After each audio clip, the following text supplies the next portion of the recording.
What's going on, everyone? My name is Jared. Today we are talking about the Xiaomi Mi Mix 2S. So I've used this phone for a while now. I took it on its paces. I've done my usual test of getting photos, you know, taking it to the gym, taking it outside, going for a run. All that other good and wonderful stuff that you want to see, I have done with this phone again.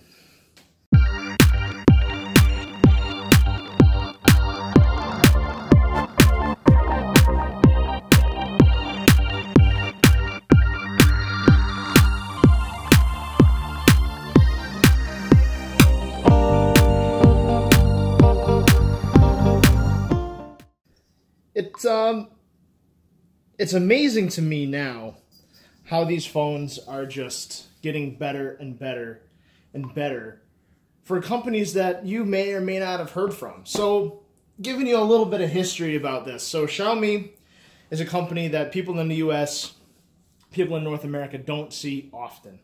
It's really big in China and it's really big in India. And they make everything from their flagships to very budget-oriented phones for a lot of different countries. And they make some pretty cool stuff. So a few years ago, back when there was the iPhone, I believe around the iPhone 6-ish time, and the Galaxy S6, just at the birth of, you know, the glass designs and starting to get some interesting details going on, Xiaomi came out with this basically prototype phone. Now, it's not this one that I have, but it was called the Xiaomi Mi Mix. And it was their most expensive phone yet, and basically it took this full screen display thing off, right? Until then, you had bezels on the top, you had bezels on the bottom, you had your square, normal screen in the center, and that was it. And the Mi Mix was super cool, and it was really concept because it wasn't really readily available to a lot of people. It stayed in China, in Asia, in general, and people really didn't see it. But what was cool about it, it was the first phone that really tried to embrace this full screen, this full view display. And actually, some really cool technology went into it. So they still had the ceramic back. So this isn't glass, this is a hard ceramic. People think, when you hear ceramic, that you think of like your pots and pans and your dishes made out of ceramic that chips, flakes, cracks, all stuff like that. Well, that's different. This is a different type of ceramic. It's hard, it looks like glass. If I gave this phone to somebody, they might think, boy, this is really heavy, but they're probably not going to think that this is ceramic. Ceramic is a lot harder than normal tempered glass, coming in around a level 8 on the Mohs scales of hardness. If you've ever watched Jerry Rig Everything, with most of tempered glass scratching around 6 to 7. This would be around an 8. You might see some little scratches at 7, but you'll probably get the big grooves around 8. So it's definitely a little more durable, but the downside to ceramic is that once it cracks, it's going to crack and splinter, right? So it's going to be brittle compared to glass. Glass might have a little more flex in it. And of course, it's a fingerprint magnet. But the cool technology in the first one is that they had this bone conduction earpiece in the top. And what does that mean? Well, it means that there was no speaker grill. And if you look up on this very, very tiny speaker grill right there. So they since switched that. So the first Mi Mix didn't really play out the way they wanted to. It was kind of not recepted well due to the fact of you had an awkward selfie cam position, which is still right here, and you might not, again, be able to see it that good because they really hide it, but it's right there. So the Mi Mix 2 came out, it became a little more user-friendly, you could hear better, they actually included the earpiece similar to this. They had dual cameras, which were more centrally located, and a fingerprint reader. So fast forward to 2018, you have the Xiaomi Mi Mix 2S, which of course is basically the S version, the somewhat upgraded version of last year's. You have the slew of specs, which is typical of a 2018 flagship. By that, I mean you have a Snapdragon 845, you have 4, 6, or 8 gigs of RAM. This is 6, and you have 64, 128, 256 gigs of storage. I brought the iPhone X out as a comparison. So a lot of people consider Xiaomi the Apple of China. Now, I did case study on this company back when I was in college, and I actually suggested the Apple company to absorb Xiaomi because of how much market share they actually held in those areas. But story for another day. Basically, they took a lot of design cues from Apple because of their popularity, and a lot of different companies over there do that. You can see if I hold this up, you have your camera hump on the iPhone X, and you have a slightly smaller camera hump on the Mi Mix 2. So they take a lot of different design cues from there, in software and hardware. Let me unlock my iPhone here. So as you can see, they do this whole square icon idea, uniformity, a lot like Huawei, Xiaomi, a lot of companies do that. Vivo, I know, with their new phone, a lot of them do mimic iOS in the sense that you don't have an app drawer like on your Samsungs or a lot of other devices. Your icons will just go on and on forever, and they'll make borders on everything. So that's one thing. And while we're talking about software, so on the Xiaomi Mi Mix 2X, 2S, excuse me, you have MIUI. So MIUI, of course, is a very heavily skinned version of Android. This is running 8.0 Oreo, and it has a totally different layout than what you would be used to on a Samsung or a Pixel or anything like that.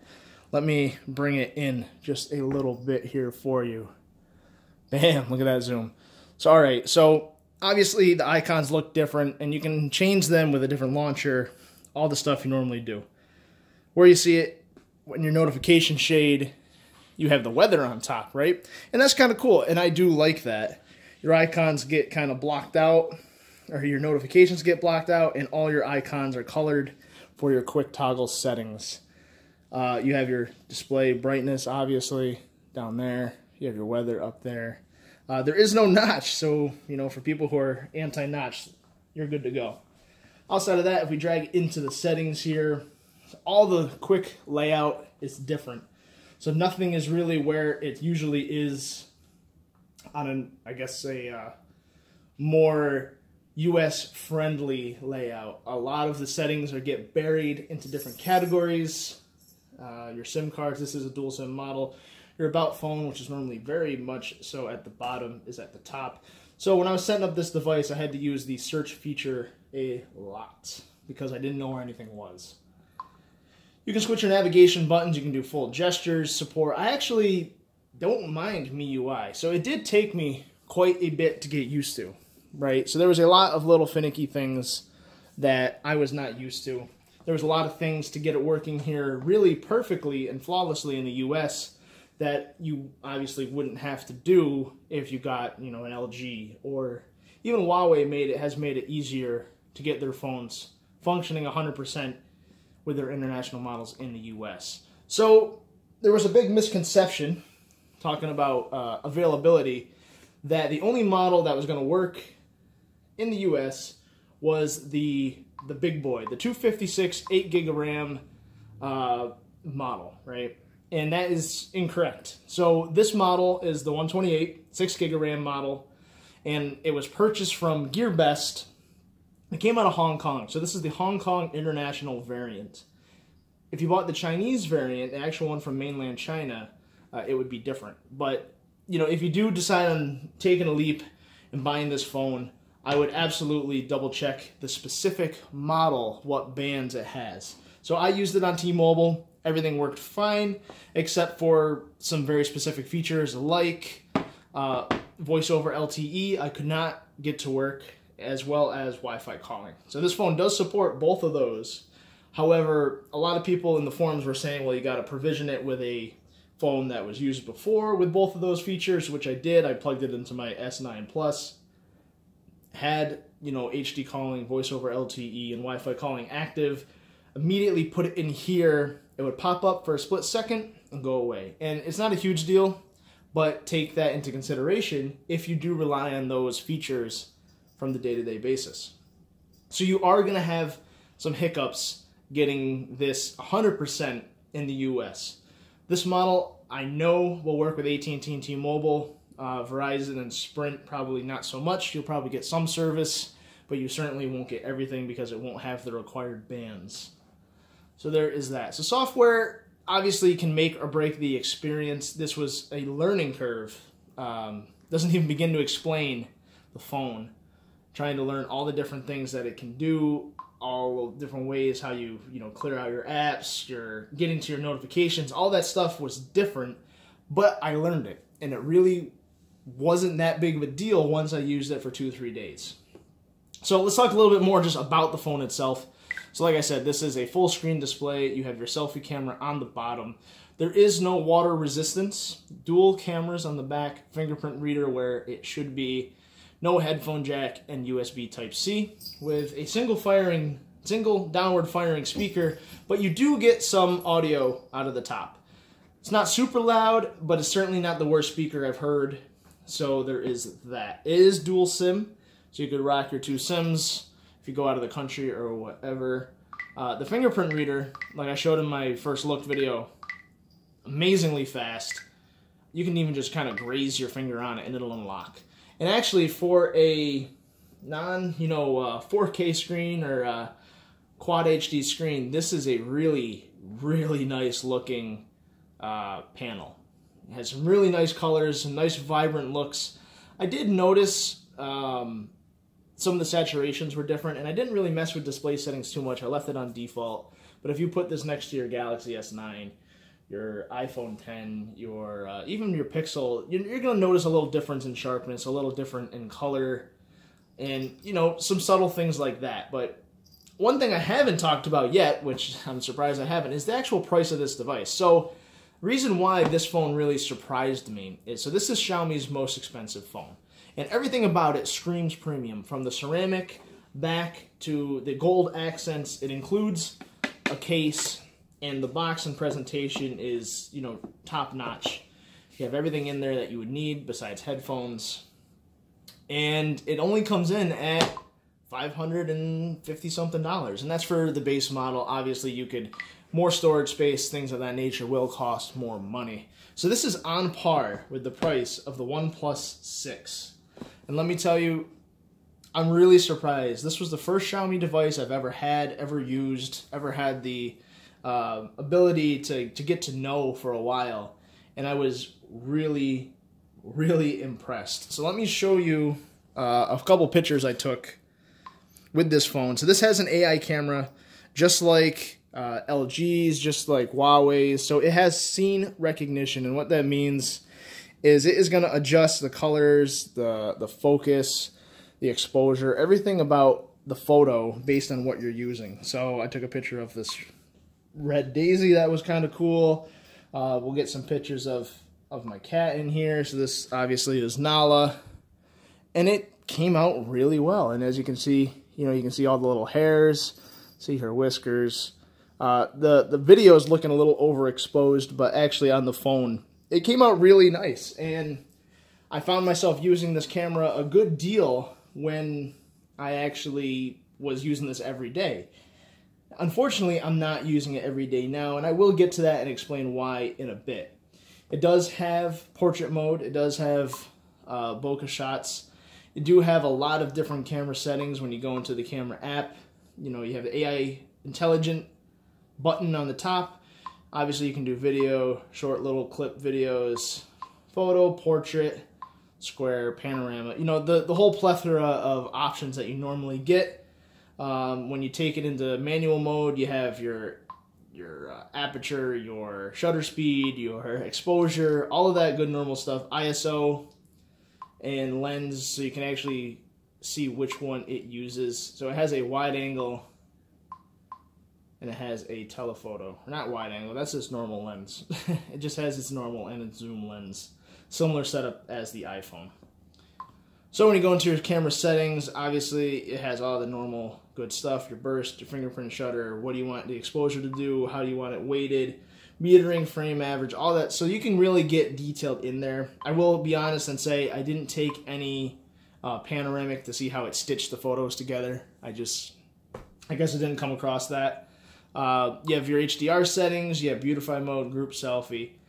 There's a lot of options. It reminds me a lot of Huawei's setup where they give you a whole lot of different stuff that you can do with the phone, with the camera, and it takes a long time to just go through and figure that all out. So now, one thing that people will always be curious about is the selfie camera. So if you're holding the phone out, I don't know if you can see this on the camera or not, there we go. If you're holding the phone out like you normally would, you're going to get an upward chin shot of what you normally would have. So the first time you use the phone, they're going to have you flip it upside down. And that gives you a much more natural, much more typical portrait, or a much more typical selfie than obviously having this upward chin shot here. But where that becomes a problem is if you're a big social media person, say you do blogs or vlogs or a lot of Instagram or Snapchat, whatever, you're either going to have to hold your phone way up high to get a normal shot, because when you flip it in the app, it's not going to necessarily work like it does in the camera because it knows it's used to that.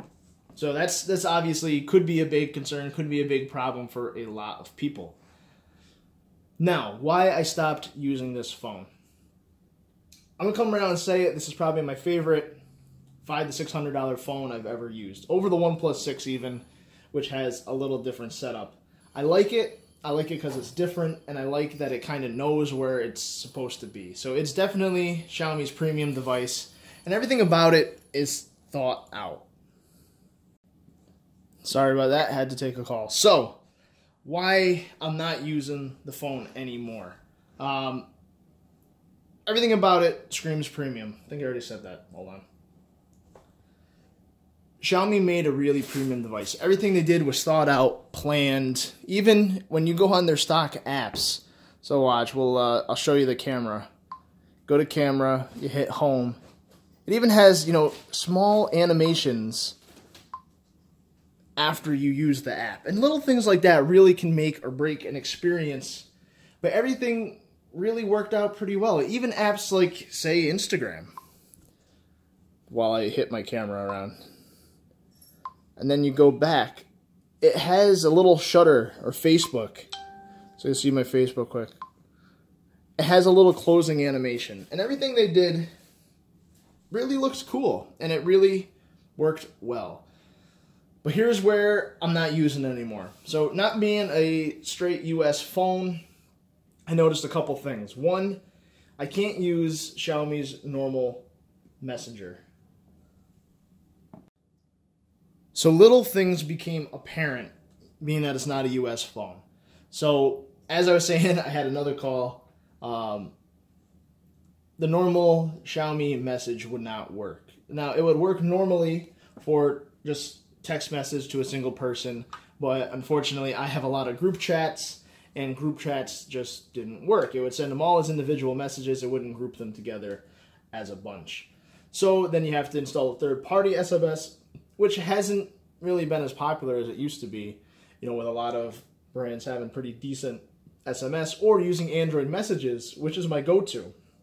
I use Android messages even on my Galaxy, but Android messages, for whatever reason, doesn't work on Xiaomi phones. Don't know why. So then you started to, investigate. I use Texture for a bit. I use Chomp SMS, I think is what it is right now. And I would have days where, all my texts I'd have no problem. Everything would work just fine. And then other days I would get like 20 of them, and then I'd get none. And then I'd get 20 more like 2 hours later, and of course they didn't all come in at that time. It was just bounced around. Another thing was visual voicemail with my carrier, T-Mobile. For whatever reason, just wouldn't work. I like visual voicemail instead of calling my carrier or calling voicemail every time, because I can read it, I can see the transcription, and I can go from there. So that wasn't necessarily a deal breaker, but it didn't work. Phone calls, call quality seemed okay. It would get a little staticky, a little hairy every now and again, and I don't really know why. Service was fine. I got not as good service as, say, my unlocked S9, but it was comparable in most areas, and it would only have a problem, I don't know, a couple % of the time. Didn't really drop calls so much, but sometimes I just wouldn't get any calls, and I don't know if that necessarily is the phone, or if that's, how it gets recognized in T-Mobile's system. I have no idea. But I stopped using it for that for that reason that, you know, the core features of the phone, your calling, your texting, the things that you got to do every day, wasn't always 100%. And for me, if I'm on the road, if I'm driving, if I'm out of town, I really don't want to mess with that in my day-to-day. But if you're somebody who doesn't make a lot of texts or doesn't make a lot of calls, and you use this for a lot of media, you know, a lot of browsing, a lot of video watching, this will be great. You don't have to crop the screen. There is basically no side bezels. You just get this bottom little chin. You do have full gesture support, meaning you don't have to have the nav buttons on the bottom. You can swipe up, you can swipe to the side, but the reason I didn't use those was because I had no way to activate Google Assistant, because your normal way is, you know, you hold down that and you get Google Assistant. I would either have to use the hot word or go into the Google app and then hit the mic button to ask Google Assistant question while using full gesture support. And that's the same thing with the OnePlus 6 right now, is that if you use gestures, you can't really activate Google Assistant easily. So there's that. So, with all that said, Xiaomi is really a big company. They are, if you look at their site or you go to GearBest and you look at what Xiaomi makes, they make everything from humidifiers for your house to robot vacuum cleaners to cell phones to, you know, everything in between from there. And so they're big. They are a huge company. I believe they're just having their initial IPO coming soon. So you might actually see Xiaomi expand a little bit into other countries, because right now they're pretty secluded into where they are. You can easily pretty much get these phones by going on to GearBest, other sites like that, import them. Takes a little bit of time. I paid for DHL shipping, so my phone got here in about 8 to 10 days, which coming from Hong Kong really isn't bad. All the customs it has to go through, everything like that. Shipping worked well, so shout out to GearBest for doing a solid job, because I read a lot of bad reviews after I went ahead and purchased it and hoped that everything worked out. There is a lot of proprietary Xiaomi services that you probably will not be able to use in the US. They have their own, what I would call iMessage gimmick, called Mi Message. And basically you have to have two Xiaomi phones, any Xiaomi phones, activate it on both phones, and it is just like iMessage, essentially.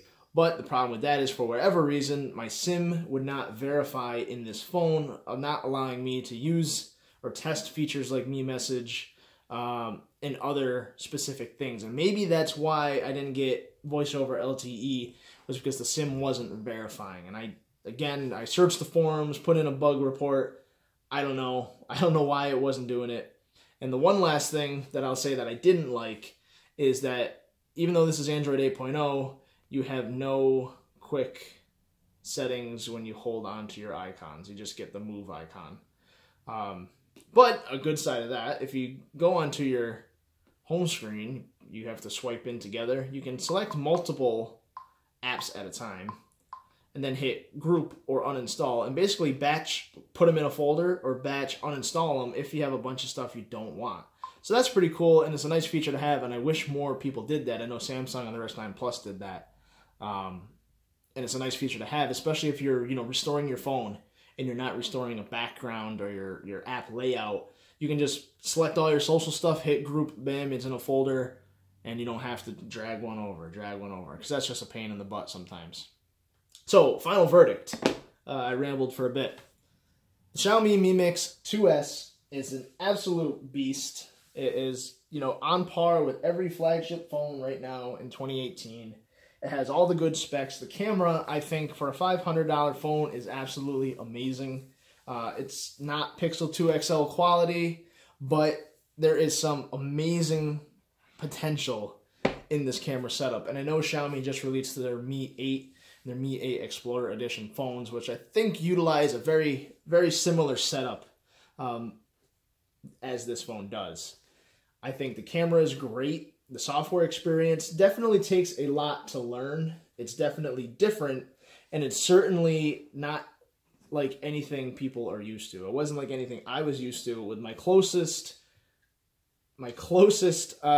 similarity or similar experience would be EMUI from Huawei, but even that was easier to get a hang of than MIUI. It's very, very different compared to what we're used to here in the United States. But with that said, there is a little quirks about an international phone, and a lot of times that does happen normally with international variants of a lot of phones. It's not, I'm not saying that this specifically has problems in the US, but I know a lot of them do. When I had a P10 Pro from Huawei that was an international phone from Italy, there was a little quirks here and there that I just didn't know how to solve. It didn't really hinder my experience, but it was something I had to overcome. It took me like 30 minutes just to get the weather to work on this phone, to get the native weather app to work. And maybe you just use a different app and you won't worry about it. Or if you're like me, I kind of wanted it to work because when you pull down the notification shade, I wanted to see the weather there. That's unlike what I've seen before, and with that, I wanted it to work.